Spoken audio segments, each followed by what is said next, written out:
दोस्तों, भारत में यूजीसी के नियमों में सिर्फ जनता ही विरोध में नहीं है, बल्कि अब प्रशासन भी इसके विरोध में उतर गया है।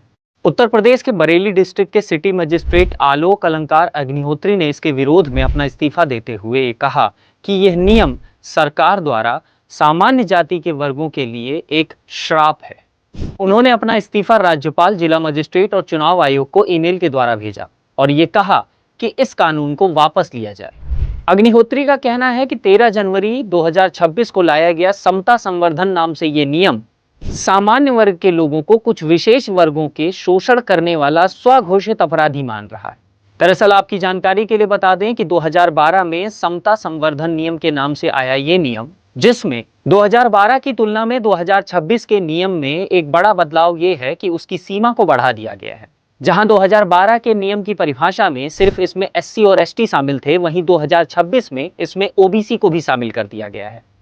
2012 में झूठी शिकायतों के लिए दंड का प्रावधान था, वहीं 2026 में इस प्रावधान को हटा दिया गया।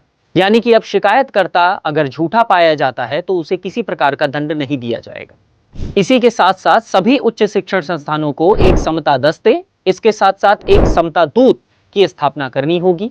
शिकायतों के निवारण के लिए 7 दिन के भीतर भीतर उसकी कार्यवाही की रिपोर्ट यूजीसी को सौंपी जाएगी। यदि कोई उच्च शिक्षण संस्थान इन नियमों का पालन नहीं करता है तो यूजीसी के द्वारा उसके दिए गए कोर्सेज की डिग्री, यहां तक कि उसकी आर्थिक मदद को रोक सकता है।